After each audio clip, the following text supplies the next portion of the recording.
kita bergerak pelan-pelan. Begitu kita lihat, ya kan, saya kasih kode, saya berhenti, saya katakan, sudah di depan ini Fretilin ini ada 7 orang. Dia tidak tahu sama sekali. Ya sudah, kita sergap.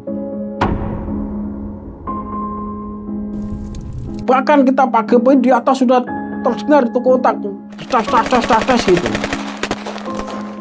Kami masuk ke situ. Begitu tim Bravo ini yang di Pak Prabowo di Bibilu itu udah kontak dengan Fretilin, itu rupanya Fretilin kabur. Ya rakyat ini, Mbak Parang itu bak belakang dilempar aja granat 1. Loh, ini benar nih kejadian. Meledak, del. Itu namanya orang 1 truk, 1 bak itu 1 peleton. 1 peleton kurang lebih 30 orang. Granat dilempar, del. 1 peleton. 1 peleton. Semua gugur. Iya. Rakyat itu turun dari lembah itu Mbak Parang, Pak Tentara lah pilih ale, cerok. Ini bener ini.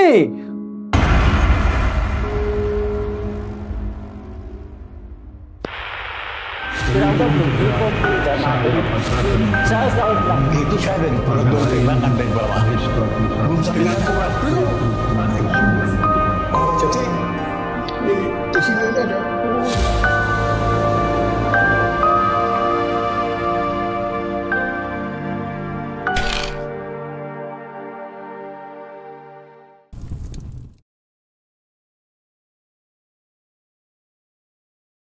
Assalamualaikum brother, ketemu lagi di channel Jelajah Malam.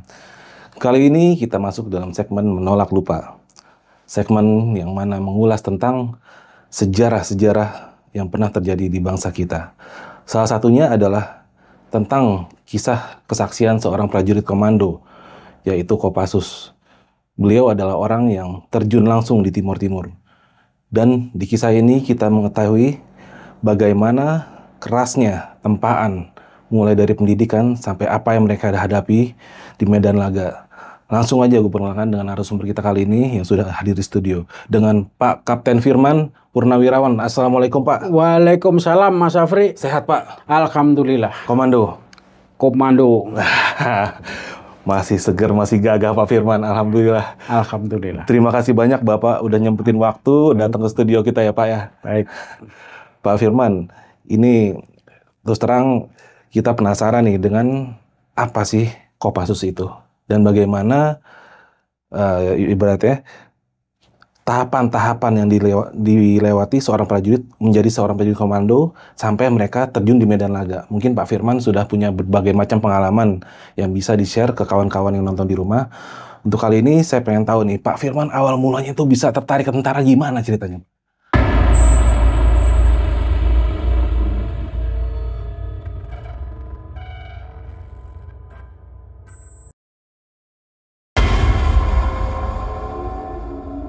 Baik, Mas Afri, saya akan jelaskan. Awal saya masuk tentara menjadi anggota prajurit, saya masuk pada tahun 1980. Waktu itu saya masuk melalui secaba wamil, jadi secaba wajib militer tahun 1980. Itu saya awal masuk jadi tentara. Kemudian pada saat saya masuk tentunya saya mengikuti pendidikan sebagai basis prajurit Angkatan Darat. Saya waktu itu menjalani pendidikan basis sebagai prajurit Angkatan Darat melalui secaba wamil. Kebetulan saya dididik di Kodam 5 Brawijaya di Malang. Setelah saya selesai melaksanakan pendidikan basis tersebut, saya lulus. Setelah itu saya dilantik dengan pangkat Sersan 2. Kira-kira seperti itu Mas. Sersan 2 ya? Betul, karena secaba wamil, sekolah calon bintara wajib militer saat itu. Itu Mas Afri. Nah, setelah Bapak dari Sersan 2 ini, Bapak itu apa langsung ditempatkan ke salah satu kesatuan lagi atau seperti apa? Jadi begini, perjalanan saya setelah saya masuk mengikuti pendidikan basis tentara tahun 1980 tersebut, saya kebetulan waktu itu masuk untuk mengikuti latihan komando. Waktu itu Kopasanda. Kopasanda namanya masih? Waktu itu Kopasanda. Oke. Nah, sebelum saya melanjutkan pendidikan di Kopasanda, waktu itu harus menempuh komando, menempuh para. Sebelumnya kami mengikuti yang namanya kejuruan. Nah, angkatan saya pada saat itu seluruh Indonesia sebelum masuk kursus komando maupun para atau penerjunan, semuanya menjalankan kursus kejuruan masing-masing. Dan kejuruan itu tentunya ada kejuruan perhubungan, kesehatan, peralatan, angkutan, dan sebagainya. Setelah itu selesai kejuruan, baru saya melanjutkan ikut latihan komando yang sudah diprogramkan saat itu dari Cijantung. Jadi dari markas komando Kopasanda saat itu di Cijantung, kami berlanjut untuk menempuh latihan komando di Batu Jajar.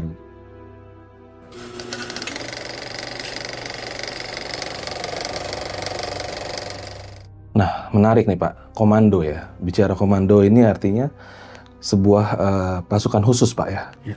yang mungkin tidak semua prajurit menjadi pasukan komando. Ya. Betul begitu Pak ya? Ya. Nah, proses Bapak, tahapan untuk menjadi seorang prajurit komando itu seperti apa Pak?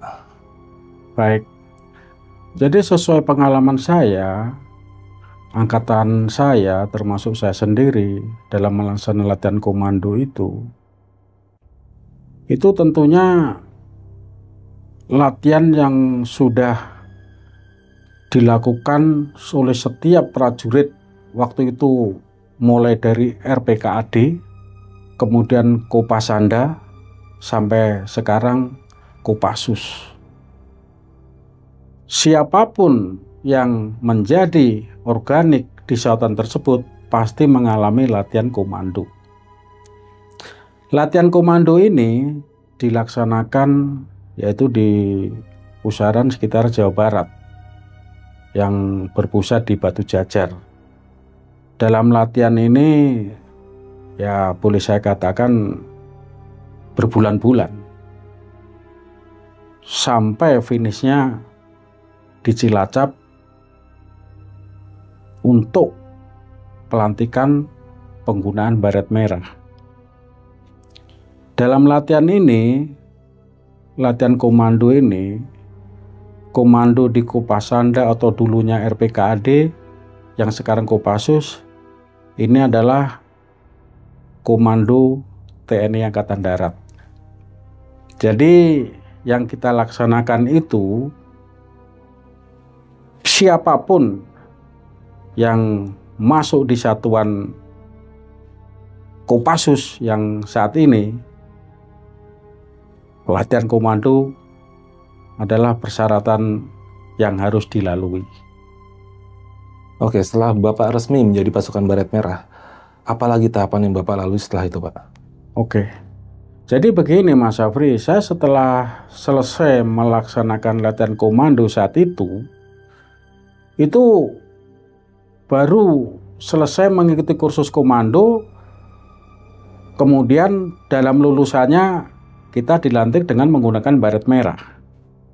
Adapun untuk anggota pasukan khusus yang sekarang ini, dulunya Kopasanda, yang dulunya sebelumnya adalah RPKAD, setelah latihan komando ditempuh, sudah selesai dan dinyatakan lulus, ada lanjutan lagi yaitu sekolah penerjunan yang namanya dasar para. Oke. Jadi setelah latihan komando selesai, istirahat beberapa waktu, kita berlanjut untuk menempuh kursus para. dalam hal ini adalah penerjunan. Jadi kita komando, setelah itu latihan penerjunan, setelah penerjunan selesai, dinyatakan lulus, kita pakai brevet para. Jadi kita sudah pakai brevet komando para. Setelah itu selesai pendidikan, kita kembali diterima di markas komando di Cijantung.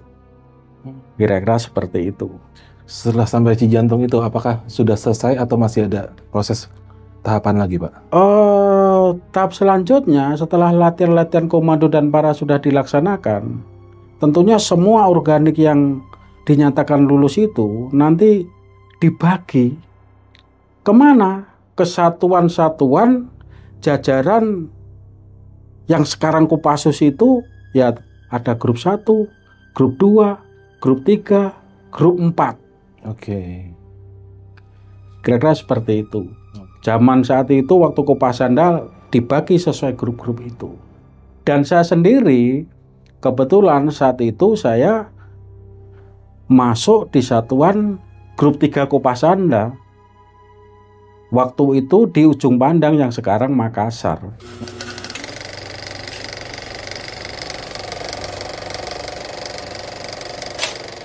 Ini saya pernah membaca sebuah artikel ya, artikel majalah luar negeri, kalau nggak salah itu dari Inggris dan Amerika menyatakan hal yang sama, bahwasannya pelatihan prajurit komando di Indonesia itu dinilai oleh mereka itu sangat-sangat brutal.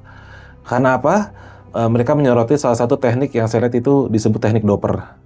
Ya mungkin Bapak lebih tahu dibanding saya tentang teknik Doper, di mana salah seorang yang saya lihat mungkin seniornya sedang mendidik juniornya yang merayap di antara lumpur dan ditembak dengan peluru tajam. Itu gimana tuh, Pak? Apa benar kayak gitu, Pak? Baik, akan saya jawab tentang Doper ini, Mas Afri ya. Oke. Adapun mungkin ada pihak lain atau mungkin pihak luar yang mengatakan kebrutalan tentang latihan itu, tapi faktanya ini memang benar adanya.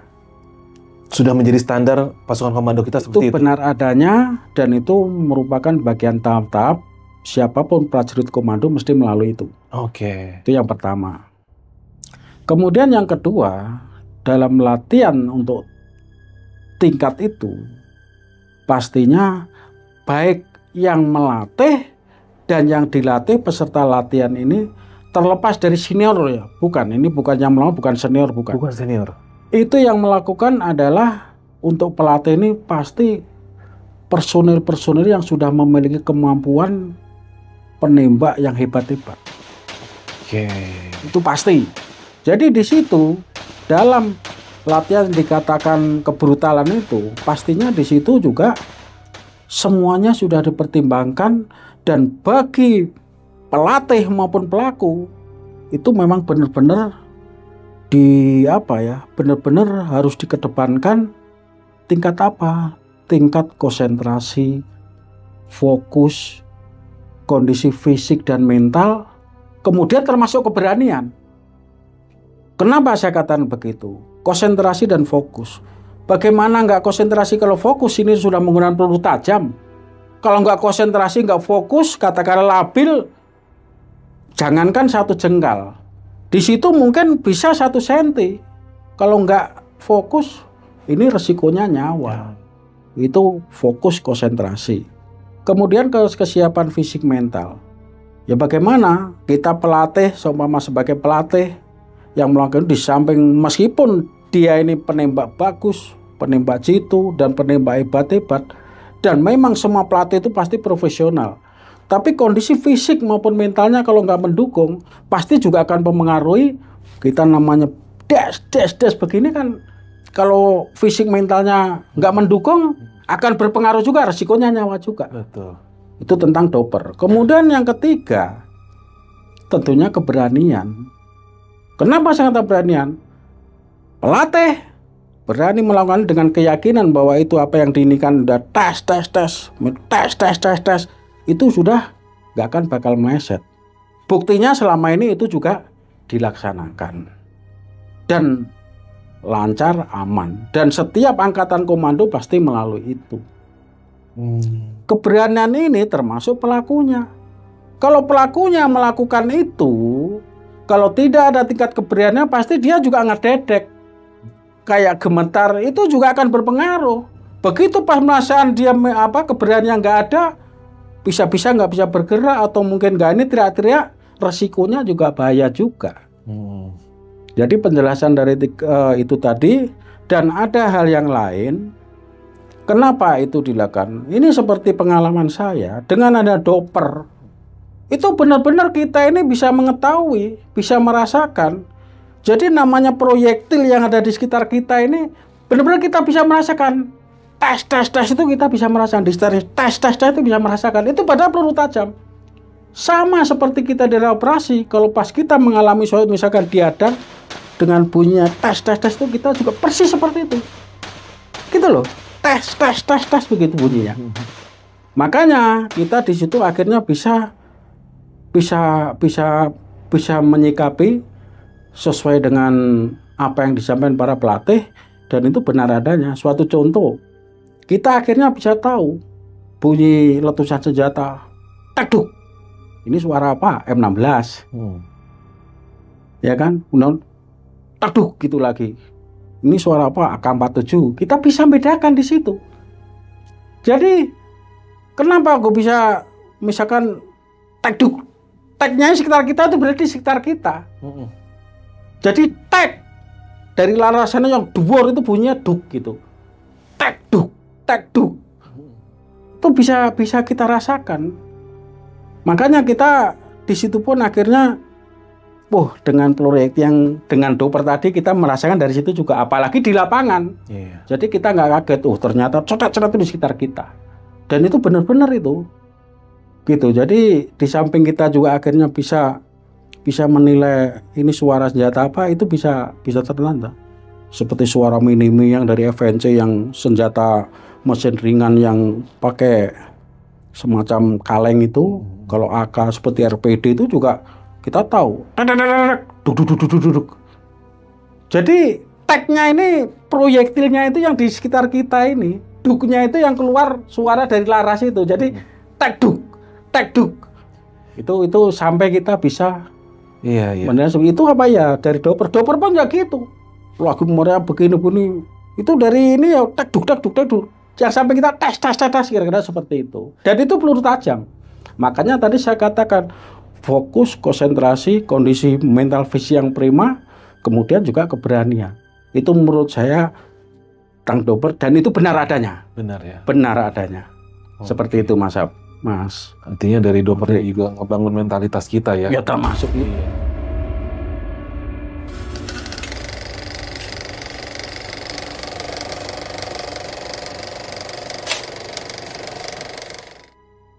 Bapak setelah masuk tadi di ujung pandang penugasan pertama Bapak itu kemana Pak? Saya penugasan selama di grup 3, saya waktu itu pernah tugas di tim-tim ya. Oh ya. Di tim-tim itu kebetulan ini ya, saat itu waktu zaman-zamannya kontak damai. Maksudnya kontak damai ini apa Pak ya? Dulu kan kontak damai ini jadi antara Fretilin yang di bawah pimpinan Sanana Gusmao, ya ada semacam kejahatan senjata lah ya, kontak damai. Kemudian ada semacam komunikasi. Jadi itu zaman sekitar tahun 82 lah, sempat ada kontak damai. Tapi rupanya itu tidak berjalan lama. Sebagai bukti setelah kontak damai itu masih ada kontak senjata juga. Masih ada kontak senjata lagi sampai tahun terakhir, sampai tahun 90-an itu yang terjadi Santa Cruz itu yang akhirnya itu. Oke. Kira-kira seperti itu. Nah, selama Bapak penugasan, menurut Bapak kalau boleh saya tanya, daerah mana sih yang menurut Bapak itu paling menantang untuk Bapak bertugas sebagai seorang prajurit Kopassus? Sesuai pengalaman saya pribadi untuk penugasan ya. Ya memang ini kalau kita bicara penugasan, kita bicara adalah penugasan Kamdagri dalam negeri ya. Yang ada nggak usah saya sebutkan satu persatu, tapi saya secara pribadi terus terang tantangan kalau saya dulu masih muda sebagai prajurit, kayaknya hanya timur-timur menurut saya ini Paling menantang. menantang. Kenapa? Nah, itu dia. Kenapa? Kenapa ya tentunya yang pertama saya bicara soal timur-timur kan cuacanya ya termasuk cuaca tropis. Tapi daerah pegunungan pun juga lembab, juga berkabut, juga dingin. Contoh kalau misalkan sektor barat itu ada ketinggian atau gunung-gunung seperti Kablaki segala macam itu dingin. Mungkin itu sektor masuk sektor tengah. Kalau mungkin yang dataran rendah seperti apa ya, dekat-dekat pantai ya terasa panas. Tapi kalau ketinggian-ketinggian seperti di sektor tengah itu ada namanya Gunung Matabean, kemudian Santo Antonio atau Aitana, atau mungkin ada ketinggian Ranak, itu alang-alang semua. Itu ya dingin. Apalagi masuk sektor timur. Sektor timur tuh Los Palos ke timur itu sampai Tutuala itu kalau musim kemarau ya panas. Tapi kalau di daerah ketinggiannya, mulai dari Tutuala masuk di situ ada namanya Gunung Rusa, Paico, sampai ke barat terus sampai di situ nanti ketemu apa pantai-pantai selatannya yang namanya Los Palos itu, di situ ada Porto Dolore, ada Danau Betun. Itu ya panas karena itu daerah pantai. Begitu.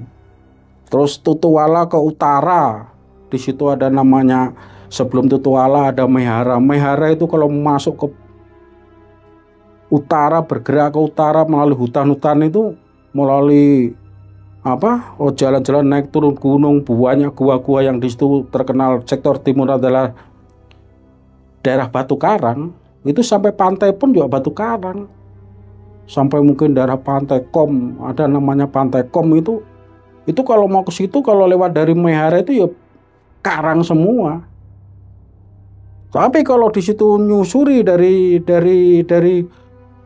ketinggian yang di ada sektor timur, mulai dari Tutuala naik Gunung Rusa sampai ke Paico, itu ya daerah dingin ya kabut juga.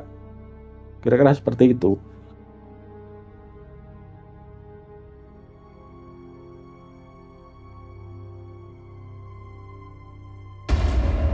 Tantangannya apa lagi Pak di sana, Pak? Tantangan yang lain yang kita hadapin dalam hari ini lawan. Kalau di tim-tim itu, kita itu tugas di sana kan lawannya itu gerilya yang dulunya itu adalah ya orang-orang pejuang atau mungkin mantan-mantan tentara Tropas yang masuk ke hutan. Dari Portugis itu ya? Dari Portugis itu untuk tantangan lawan kita. Jadi di sini tingkat kemampuan mereka berperang atau bergerilya itu kalau di umum yang terkenal namanya Fretilin, ya memang semua tentara mesti tahu tentang itu. Artinya mereka juga punya basic gerilya ya? Ya, di samping punya basic, memang dia di sana orang pribumi sana asli. Jadi dia itu hidup di hutan mungkin lebih ini mereka. Makanya seperti pengalaman yang saya alami, kita kalau masuk hutan namanya tugas itu, ya kita harus bisa benar-benar bisa menyesuaikan seperti mereka. Naluri kita juga bisa seperti mereka. Suatu contoh, kita di hutan itu selama kita bergerak itu ya sesuai dengan ilmu-ilmu yang sudah kita terima, bahkan latihan-latihan yang sudah pernah kita lalui. Jadi nggak boleh bawa sabun, nggak boleh sikat gigi, segala macam itu memang benar. Supaya apa? Bahwa kan orang-orang gerombolan di hutan itu tingkat apa kepekaan ininya kan lebih ini daripada kita. Apalagi semacam wangi-wangian itu. Ya kita menyesuaikan, kita juga mandi pun jarang, pakaian mungkin sepatu pun mungkin berhari nggak pernah, itu memang pernah saya alami.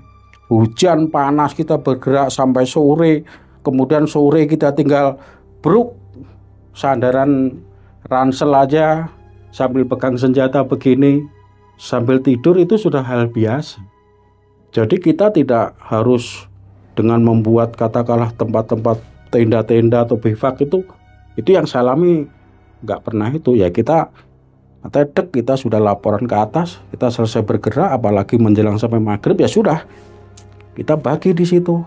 Saya sebagai danunit, saya tentukan 10 orang saya bagi 3 kelompok. Sana. Setelah itu malam nih mau tidur, saya perintahkan anggota. Kan ada tali itu, kita ikat tali satu persatu kakinya itu. Karena apa? Kalau kita tidur setiap malam kan mesti ada yang jaga. Iya. Yang jaga itu barangkali melihat sesuatu yang ini, jadi nggak harus berdiri, tarik aja talinya. Itu pengalaman saya seperti itu. Oke. Itu Mas Afri. Jadi kalau dibilang tantangan apa yang lebih ini, saya katakan tim-tim, ya ceritanya seperti itu. Gitu Mas Afri. Dan satu lagi yang ingin saya tanyakan adalah, kan di sana yang Bapak hadapi ini pasukan Fretlin ini Pak ya? Iya. Dibanding tempat-tempat lain mungkin Fretlin ini punya jiwa militansi yang lebih tinggi mungkin ya, kalau menurut Anda? Ya kalau militan ya memang sangat militan. Sangat militan ya? Sangat militan. Fisik pun mereka mungkin yang biasa naik turun gunung mesin nggak pakai sepatu pun mungkin ya mereka lari pun kayak rusa. Sedangkan kita kan pakai sepatu bot, itu tahu sendiri, sepatu bot yang TNI yang zaman dulu ada namanya kulit jeruk itu pun pakai sana berapa bulan mesti sudah licin. Apalagi tiap hari naik turun gunung itu. Itu benar itu. Jadi pakaian pun kita pakai beberapa hari sampai pakaian itu sampai keras kayak Levi's karena keringat, itu benar adanya itu. Ya memang kita nggak pernah tiap hari ini. Bayangkan kita kalau di hutan mungkin beberapa hari, beberapa minggu, beberapa bulan di hutan terus. Selama itu kita di hutan itu kita tidak pernah melihat namanya lampu. Kita tidak pernah katakanlah mendengar suara-suara ini. Ya kita kalau di hutan pas bergerak neng. Kenapa kok neng? Ya memang harus itu dilaksanakan. Bagaimana nggak neng? Wong kita nggak pernah ngobrol, meskipun kita sama anggota, kita semuanya pakai bahasa isyarat.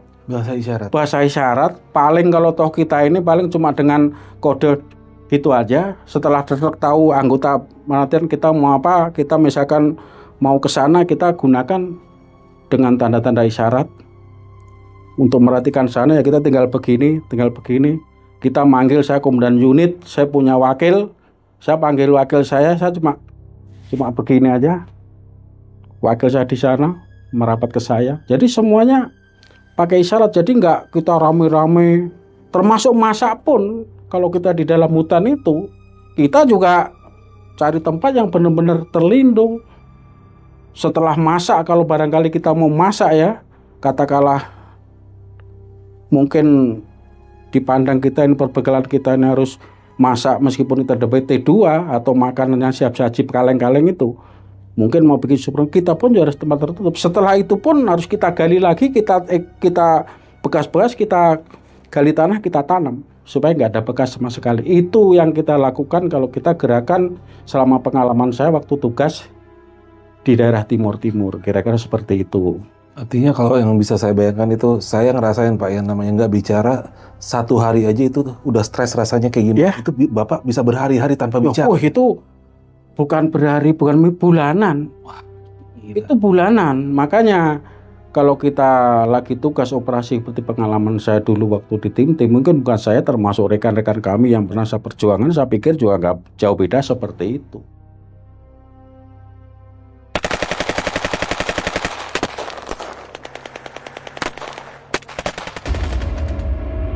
Di saat-saat seperti itu Pak, pernah nggak, maaf nih, ada kejadian di mana mungkin kontak dengan musuh gitu? Mungkin itu entah Bapak yang menunggu mereka, atau mereka yang menunggu Bapak, atau secara tidak sengaja berpapasan? Saya dulu pernah kok. Ya ini nggak tahu ya, itu mungkin karena insting atau apa ya. Saya habis gerakan, itu mulai siang, hujan. Kita bergerak itu Rangsel, puasa 1 unit. Saya sebagai unit pernah ini istirahat di satu tempat di pinggir pantai ini, di bawah pohon besar. Udah kita istirahat supaya gitu aja. Kita istirahat di sini, ya sudah. Itu di pohon itu melingkar. Langsung rangsel kan, udah begini aja tuh hujan. Tapi nggak ngerti nih saya ini mungkin kayak feeling atau apa. Saya tuh secara spontanitas begitu ke anggota saya merhatikan saya katakan kita pindah. Jadi tempat itu kita malam itu habis maghrib hujan, saya minta kita geser pindah. Bawa ini anak buah saya itu ke pinggir pantai daerah Porto Dolore namanya itu. Kita tidur di pantai pasir itu. Setelah kita tidur melingkar begitu dengan tali dengan kaki yang sudah kita ikat dengan tali untuk yang jaga kalau ada apa-apa ditarik itu kita sudah begitu tidur malam itu kita tidur begini itu dirangsel begini.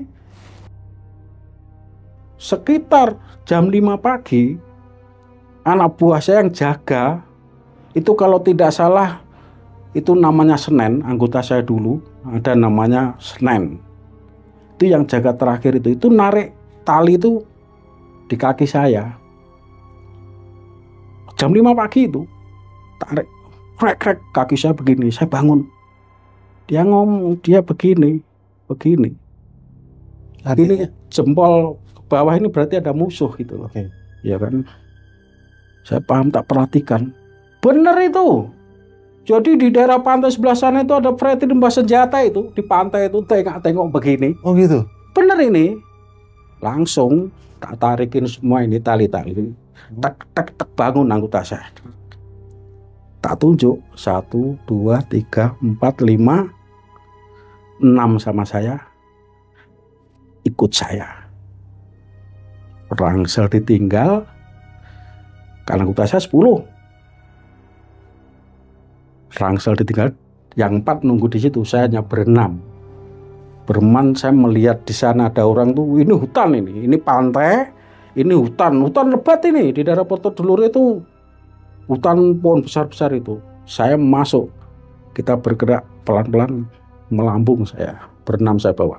Saya waktu itu membawa anggota saya ada yang namanya Senen, itu anggota kalau kita ini kalau namanya gerakan unit kan ada orang terdepan namanya perintis 1, perintis 2. Perintis 1 si Senen, perintis 2 Suroto, kemudian sama Bintara Seni itu namanya ada, saya punya Bintara Seni, Kandar, kemudian sama wakil saya, terus sama anggota kesehatan 1.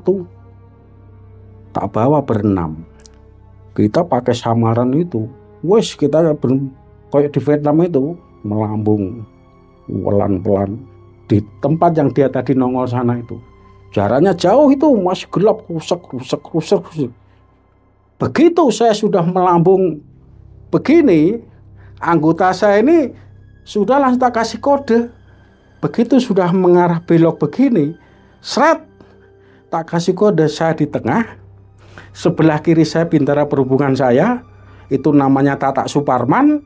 Kemudian wakil saya itu waktu itu ada namanya Sulkan, Pak Sulkan sekarang udah tua kan. Sulkan sama Suroto, Senen di samping sayap kiri kanan saya. Begitu sudah bersama, ini pohon besar-besar ini. Kita bergerak pelan-pelan. Begitu kita lihat, ya kan, saya kasih kode, saat berhenti, saya katakan, sudah di depan ini Fretilin ini ada 7 orang. Dia tidak tahu sama sekali. Ya sudah, kita sergap.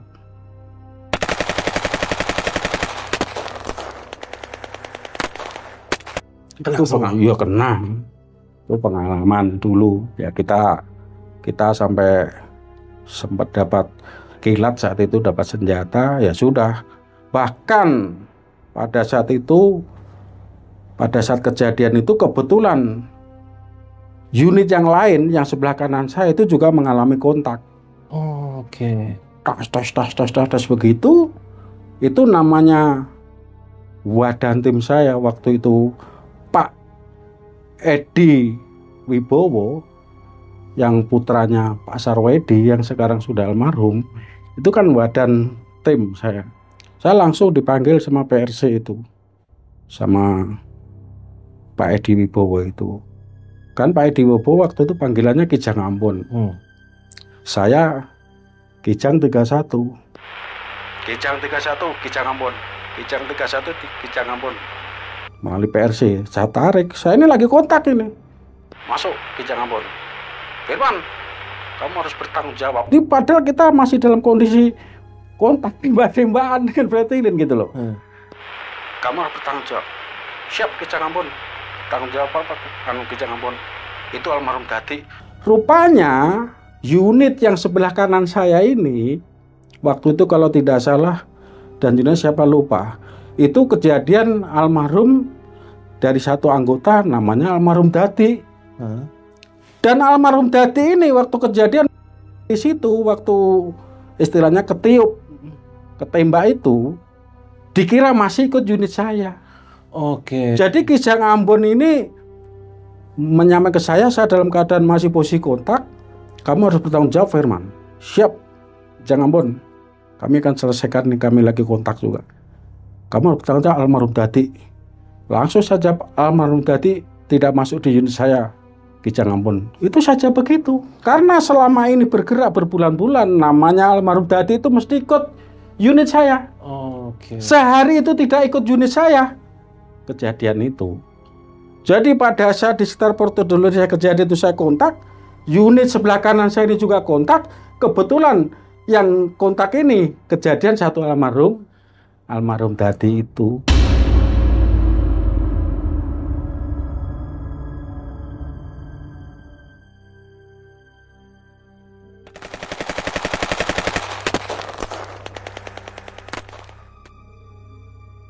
Kejadian pada saat ada tentara yang mau bergerak naik kendaraan, naik truk kan daerah timur itu pegunungan, jalannya juga batu-batu, bergerak naik truk, begitu lewat pegunungan, di suatu tikungan mungkin pergerakannya agak pelan truk ini, di situ tentara yang mau naik truk yang mau ini, rupanya di tikungan sudah tunggu sama pretilin ini, di tikungan di lembahnya itu. Di situ ada pretilin, ada apa yang dulu istilahnya kalau rakyat itu selulanya, masyarakat itu namanya selula. Kalau seumpamanya ini yang mantan teropas itu yang tentara. Mungkin yang bersenjata, mungkin yang mantan teropas, tapi yang buahnya itu mungkin selula rakyat-rakyat ini, Mbak Parang itu dengan melempar satu granat itu truk yang mau ini tentara di bak belakang dilempar aja granat satu. Loh ini benar nih kejadian. Meledak, del. Oh namanya orang satu truk, satu bak itu satu peleton. Satu peleton kurang lebih 30 orang. Granat dilempar, del. Ya bagaimana? Mungkin nggak langsung kena, mungkin nggak hancur, tapi yang kena percipratan kan sekarat begini-begini. Rakyat itu turun dari lembah itu Mbak Parang, Pak tentara lapele ale, cerok. Ini benar ini. Itu pernah saya ceritakan, itu ada kejadian semacam itu. Bahkan saya pun waktu itu pengalaman saya sempat ziarah ke makam dari rekan-rekan kita yang pada saat itu kejadian 30 orang satu peleton. Semua gugur. Iya, 30 orang. Itu kekejaman. Ya kalau bicara kejam. Sekarang kalau saya bicara tidak kejam ya bisa juga terjadi. Contoh, kita dapat ya kita anggap lawan. Mereka bisa kita bina. Mereka bisa kita rangkul. Mereka bisa kita baikin. Dan mereka respon baik dengan itu. Kita ajak kerjasama. Itu pun bisa, itu nggak kejam. Dan kenyataannya bisa kita malah bersama-sama berjuang. Itu yang saya katakan tidak kejam. Kira-kira seperti itu Mas Afri. Jadi Mas Afri kalau tanya kekejaman, ya saya katakan ya ada kejam, ya ada tidak kejam. Yang kejam seperti kejadian itu tadi.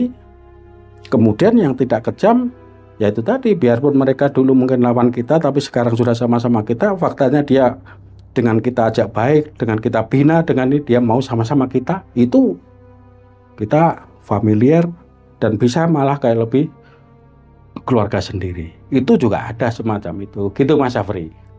Cara persuasif ya. Betul, pendekatan kita. Itu tadi kita bina. Bahkan bila perlu kalau memang ini kita latih untuk nembak pun kalau kita pandang ini kenapa tidak? Bisa jadi milisi. Bisa jadi sama-sama kita juga. Itu yang terjadi dinamika di lapangan. Wah, kira-kira seperti itu, Mas. Luar biasa ya. Mas Afri, itu pengalaman loh ya, gitu. Berarti Begitu Mas Afri. terjawab sudah salah satu ibaratnya kuncinya kita dalam peperangan adalah memenangkan hati rakyat. Ya. Nah, di situ mungkin salah satunya ya. Ya. Kita membina mereka. Ya, kalau kita namanya di daerah penugasan dimanapun, saya pikir kita bagaimana harus mengambil simpati masyarakat yang ada di sekitar daerah operasi itu suatu kewajiban.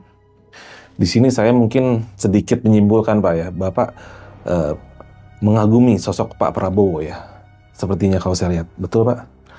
Kalau Mas Afri mengatakan ngagumi, ya mungkin saya sebagai pengagum Pak Prabowo dari dulu. Dari dulu? Semenjak saya masih remaja, istilahnya jadi tentara masih culun, saya itu kagum sama Pak Prabowo. Contoh, ini juga terkait dengan pengalaman juga ya. Saya itu, kekaguman saya yang paling terkesan itu pada saat Pak Prabowo, yang balik lagi pas tugas di tim-tim.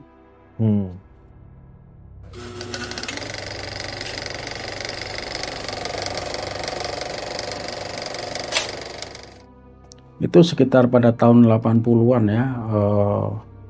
Beliaunya, saya ingat persis itu. Beliaunya waktu itu kalau nggak salah berpangkat kapten. Dan beliaunya itu waktu itu sebagai komandan Bravo. Dan Bravo ini adalah satuan dari Sat 81 itu. Gultor itu. Okay. Saya melihat pertama itu, saya ini tentara masih culun.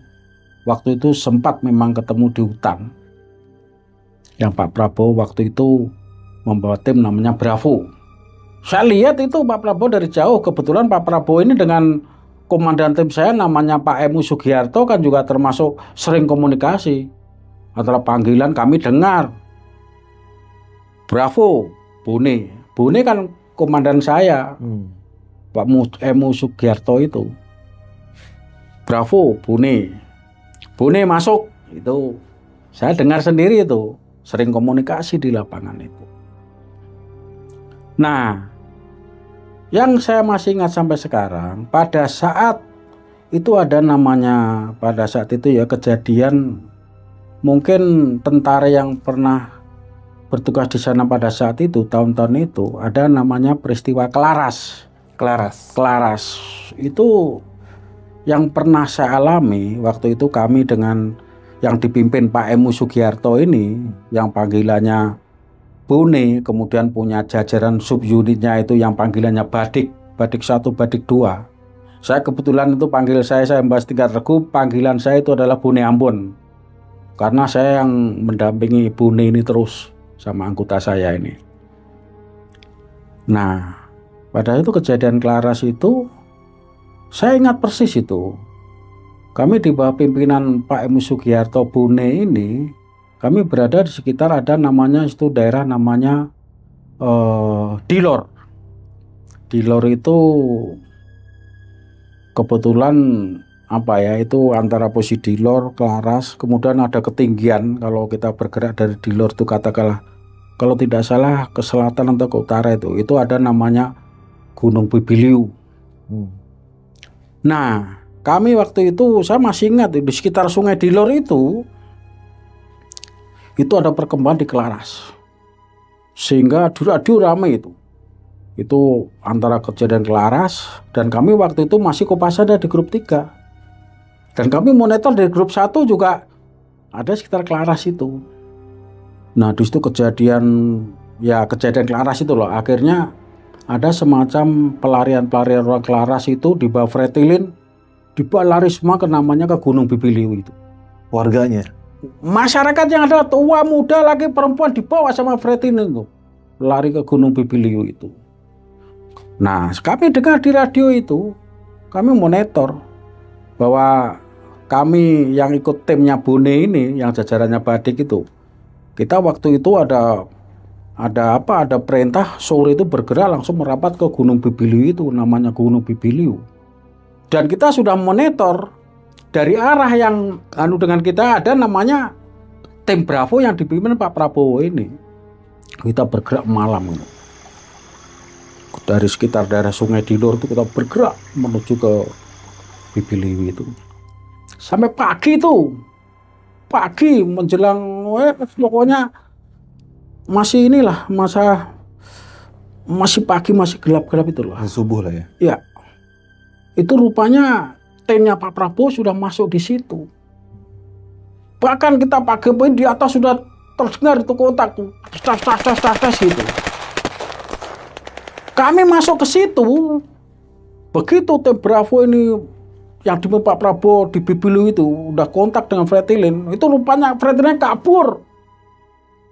Dan di situ rakyat di bawah Fretilin yang di Gunung Bibiliwi ini, laki, perempuan, anak, kecil, itu jumlahnya banyaknya bukan main. Itu kuda juga banyak itu dibawa ke situ. Bahkan kejadian itu namanya kuda itu banyak yang mati itu. Ketembak? Iyalah. Nah, rupanya itu saat itu kejadian Fretilin kabur. Nah, setelah itu kami ini yang dari Dilor yang ke lembah Bibiliwi ini, rupanya Bravo sudah menyisir dari atas yang dipimpin Pak Prabowo ini. Sampai ketemu yang tim yang dipimpin Pak M.I. Sugiharto ini. Kami melihat dari jauh ini, kami tentara masih culun ini. Wih, Pak Prabowo. Beliau pakai sarung loreng, pakai ini ransel serbu, jadi dantim Bravo itu. Terus kami juga ketemu yang di bawah Pak Prabowo ya rekan-rekan kami juga. Waktu itu saya juga sempat ketemu yang namanya Bayani itu masih angkat inilah waktu itu. Itu cerita itu waktu dulu. Itulah saya katakan saya memang pengagum Pak Prabowo.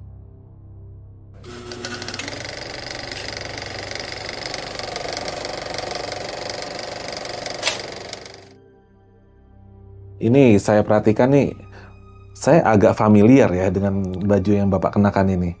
Ini saya kayak pernah lihat Pak Prabowo juga pakai ini, Pak. Persis kayak Bapak.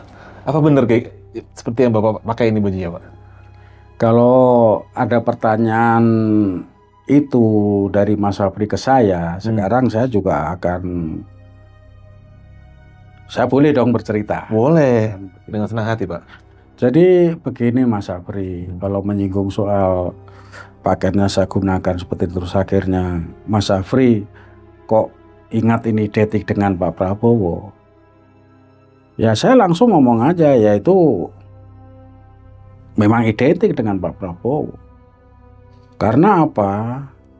Maaf ini kalau saya boleh cerita, kebetulan saya ini selama ini kan juga memang ikut Pak Prabowo. Ikut dalam arti apa nih, Pak? Ikut dalam arti bahwa begini Mas Afri. Jadi kami ini termasuk rekan-rekan yang lain sejak bulan Juni 2016 kami ini memang dipanggil oleh Pak Prabowo dan dikumpulkan dan diberi pengarahan, sehingga pada saat tahun tersebut Juni 2016 itu tercetus bahwa yang dikumpulkan ini terbentuk satu tim. Oke. Dan kebetulan jumlahnya 28 orang, namanya tim 28. Tim 28 ini artinya dari Purnawirawan Kopassus. Tim 28 ini memang saat itu di Kumah Pak Prabowo memang mayoritas memang mantan-mantan dari anggota Kopassus. Kalau kita bicara masalah Kopassus, di sini juga ada orang dari Sat 81 namanya Gultor. Ada yang dari grup-grup lain, grup 1, grup 2, grup 3, bahkan Pusdik di Batu Jajar. Ada semua ini dari 28 orang ini. Dan ya mayoritas ya memang sudah perwira semua begitu. Dan ini terbentuk ini ya tentunya kami ini juga terkoordinir dan terorganisasi. Saya katakan begitu ya karena kenyataannya bahwa kita ini dikoordinir oleh satu orang yang sudah diberi kepercayaan dari Pak Prabowo, yaitu namanya Dantim atas nama Mayor Purnawirawan Pak Rudi Adolf Paringkuan. Itu Dantim kami. Saya pernah lihat beliau ini di salah satu, kalau nggak salah orang Manado, Pak ya? Betul. Oke. Itu Dantim saya itu. Oh, itu Dantimnya. Iya, Dantim itu langsung ditunjuk langsung dari Pak Prabowo. Sejak 2015 sampai hari ini. Dan kalau saya boleh ceritakan, memang saat itu kami dibentuk waktu 2016, Pak Prabowo semenjak 2014 mengikuti Pilpres waktu itu rivalnya Pak Jokowi. 2016 bentuk tim 28 ini yang di bawah pimpinan Mayor Purnawirawan Rudi Adolf Paringkuan ini. Kita action saat itu kesempatan pertama pada saat 2017. Pada saat 2017 itu waktu ada Pilgub DKI. Waktu itu ada namanya balonnya ya Pak Anies. 2017 Pak Anies lawan sama Ahok waktu itu. Pada saat itu ini benar ini nggak mengada-ada itu. Itu namanya Pak Prabowo itu memberikan perintah sama Dantim menangkan Anies. Itu betul itu, nggak bohong ini. Dengan adanya perintah itu langsung kita di briefing sama Dantim, sehingga kami tim 28 orang langsung disebarkan seluruh wilayah DKI. Jakarta Pusat, Jakarta Utara, Jakarta Barat, Jakarta Selatan, Jakarta Timur. Lah saya waktu itu masuk punya wilayah di Jakarta Barat, ya mulai dari Kebonjeruk sampai Pluit Cengkareng itu saya mengkondisikan di situ. Ini benar ini. Ini pengalaman setelah kita terbentuk tim 28. Kemudian yang berikutnya pengalaman juga pada saat 2019, ya memang kami ini bukan orang partai. Kami dibentuk Pak Prabowo, kami bukan orang partai. Karena Pak Prabowo sendiri mengatakan kamu bukan orang partai. Tapi meskipun demikian, karena Pak Prabowo ini punya partai namanya Gerindra, atribut partai seperti apapun kami punya. Mulai dari baju putih, kami punya semua. Itu semua meskipun kita bukan masuk struktur di partai yang milih Pak Prabowo, tapi kami secara lahir batin sudah manusiawi dan sewajarnya kalau kami ini bertekad untuk tetap menjadi orangnya Pak Prabowo. Dikatakan loyalitas, ya no problem, nggak masalah. Intinya bahwa kami ini siap segalanya untuk Pak Prabowo, apalagi terkait dengan 2019 sampai 2024 kemarin. Apapun yang kita lakukan mungkin metode polanya mungkin tidak seperti ya pada umumnya ada semacam tim sukses. Kami punya pola sendiri.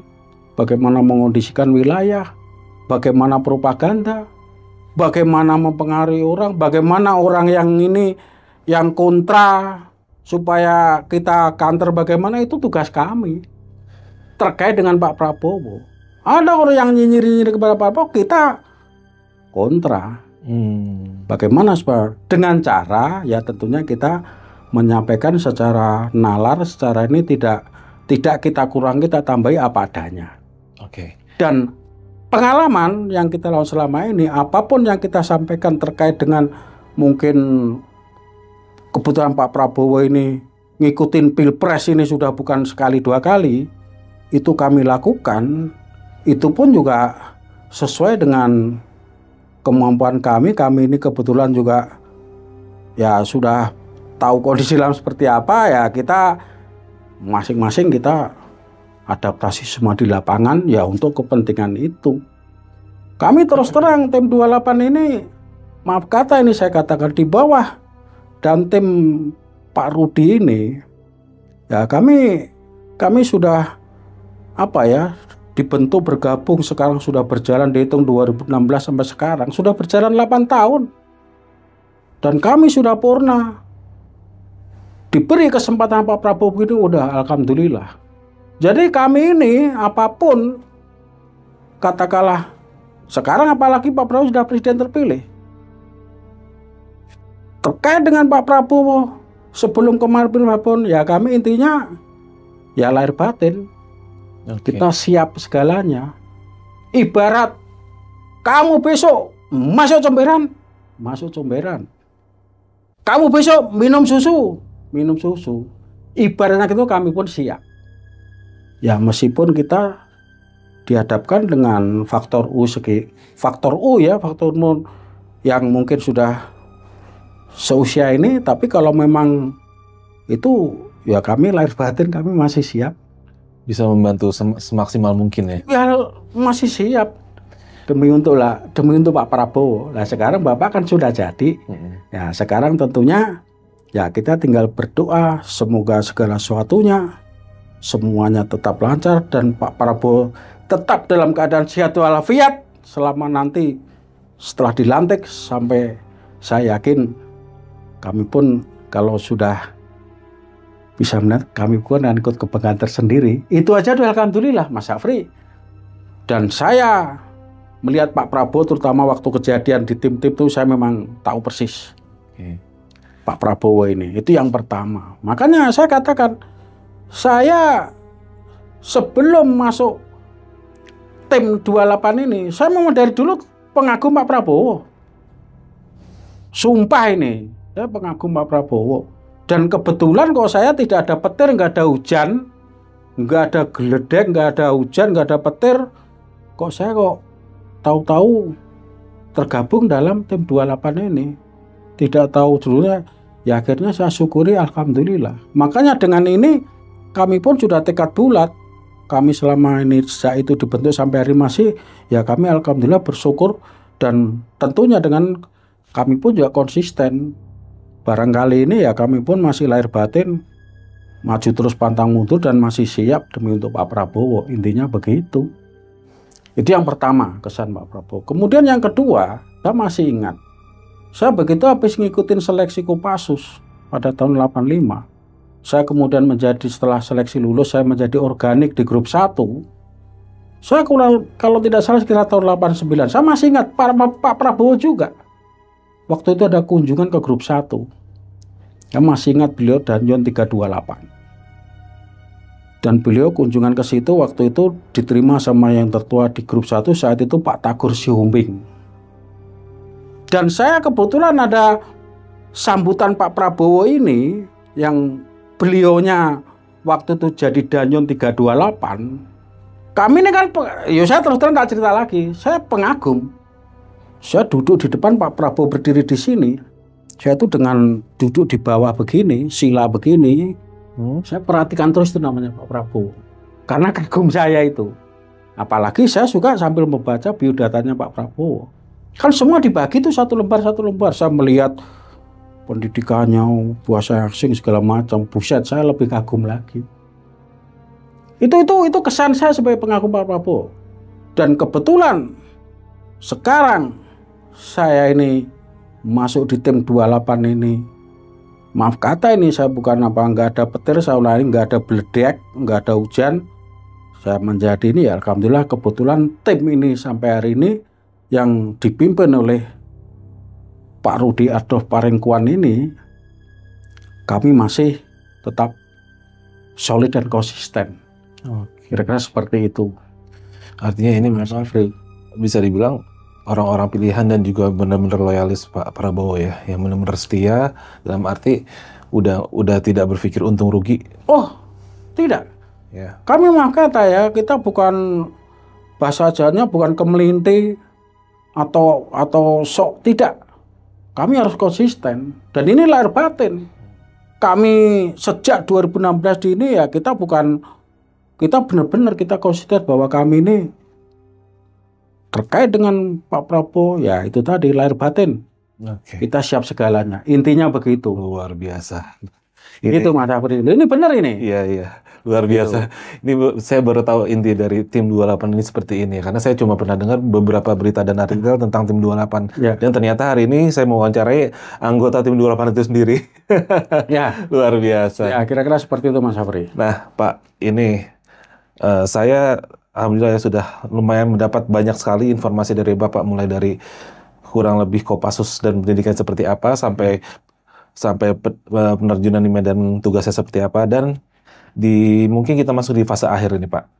Saya pengen tahu nih, buat Bapak yang sudah bercerita tentang semua perjuangan Bapak dan rekan-rekan, bahkan sampai ada yang gugur, apa sih harapan Bapak terhadap ya minimal orang yang nonton inilah, subscriber dari Jelajah Malam, yang mungkin mencermati, mendengar, dan ibaratnya langsung mendengar dari sosok Bapak, apa yang Bapak ingin sampaikan ke mereka? Oke.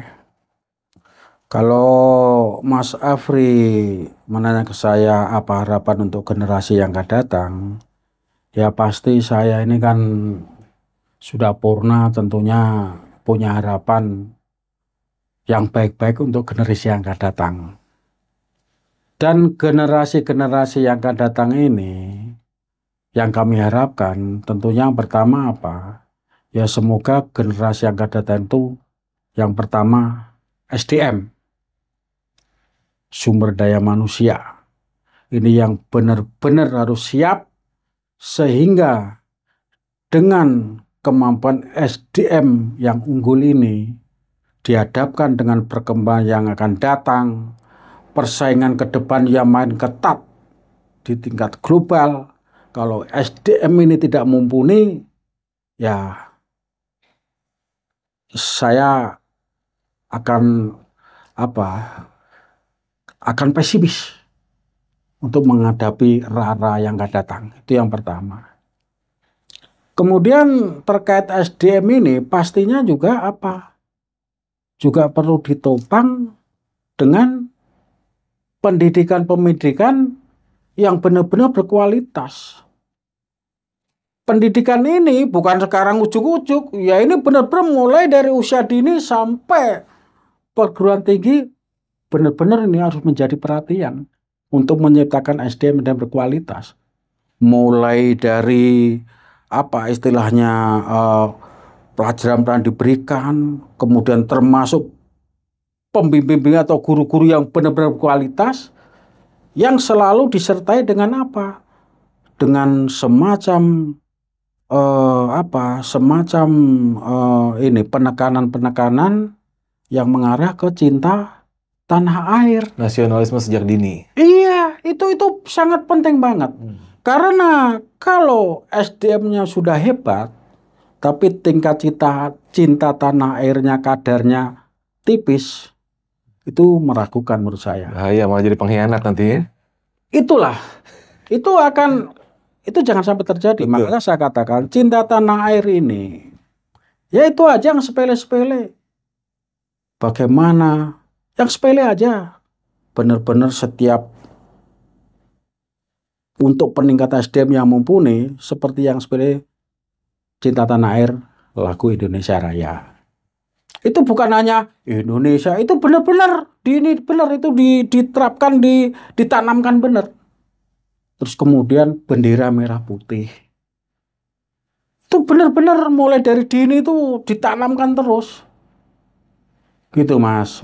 Ini menurut saya terkait dengan SDM ya. Ini untuk generasi SDM paling menopang. Terus kemudian ya kalau kita sudah generasi bisa memenuhi tingkat SDM yang mumpuni itu, kok saya yakin sudah cinta tanah airnya makin merekat, sehingga tingkat pemahaman ya mungkin cinta tanah air termasuk landasan negara itu benar-benar harus paham benar Pancasila, yang di situ ada Bhinneka Tunggal Ika, yang maknanya berbeda-beda satu. Kemudian wawasan geografi kita ini benar-benar harus dari dini harus tahu loh. Sekarang kadang-kadang mungkin nggak ngerti kok, kayak Sumatera, Kalimantan, bahkan Kendari itu ibu kota mana itu, saya kadang-kadang kok bisa nggak ngerti itu. Saya nggak, lah itu harus ini. Geografi kita itu Pulau Jawa, Sumatera, Kalimantan, Sulawesi, Maluku sampai Papua itu bila perlu provinsi-provinsinya sejak dini itu harus ditanamkan terus. Bhinneka Tunggal Ika yang berbeda itu seperti apa? Ya mungkin di sini ada suku ini, kemudian bahasanya macam-macam, belum budaya yang lain, keseniannya. Saya kadang-kadang gini Mas Afri, kadang-kadang itu juga terkait dengan budaya, ada di daerah pelosok-pelosok yang sebenarnya itu semacam ada kesenian-kesenian yang ini yang dilakukan sifatnya perorangan, kadang-kadang di jalan seperti nggak terus, saya itu kadang kasihan dan sayang.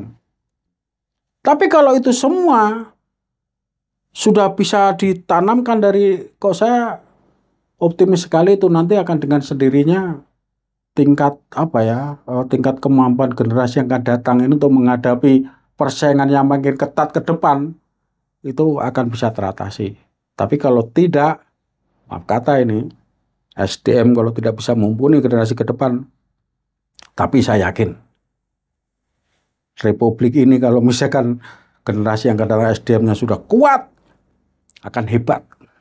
Sangat kuat pasti negara kita ini. Mungkin negara luar yang maju pun, kalau saya ini bicara bukan berlebihan, bisa sungkem itu ke negara kita.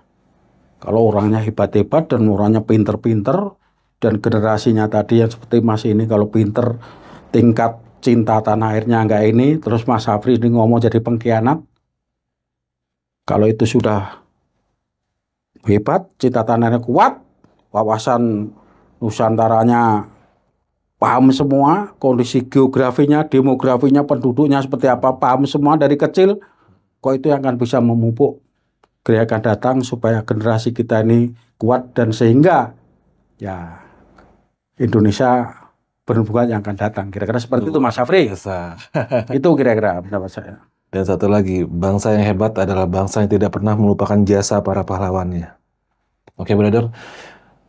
Oke, Pak. Ini sebelumnya saya mengucapkan terima kasih banyak. Baik, sama-sama Mas Afri, saya juga terima kasih. Bapak Firman banyak. Ya. Sudah datang bercerita. Amin. Dan ini luar biasa ya, ini sebuah kisah yang nggak semua orang bisa menceritakan, Pak. Amin. Jujur aja ini kisah yang luar biasa menurut saya, dan ini memang harus didokumentasikan biar banyak orang mengetahui persis apa yang sebenarnya terjadi di masa Bapak dulu. Amin. Jangan sampai generasi ke depannya tuh nggak tahu nih dulu perjuangannya Bapak seperti apa. Amin. Gitu loh. Nah, Pak, mungkin kita sudahin dulu episode sekarang. Kita akan berjumpa di episode selanjutnya, Pak ya. Amin. Saya terima kasih banyak Mas Afri atas waktunya. Sama-sama Pak, saya juga terima kasih. Assalamualaikum. Waalaikumsalam warahmatullahi wabarakatuh. Oke, brother, kita tutup dulu episodenya. Jangan lupa subscribe, dan buat lo semua yang pengen bercerita seperti Pak Firman, tinggal hubungi nomor WhatsApp yang tertera di sini. Nanti akan kita hubungin, kita akan atur jadwal ketemuannya. Oke, Jelajah Malam undur diri dan Pak Firman undur diri. Sampai ketemu di episode selanjutnya. Assalamualaikum warahmatullahi wabarakatuh. Salam.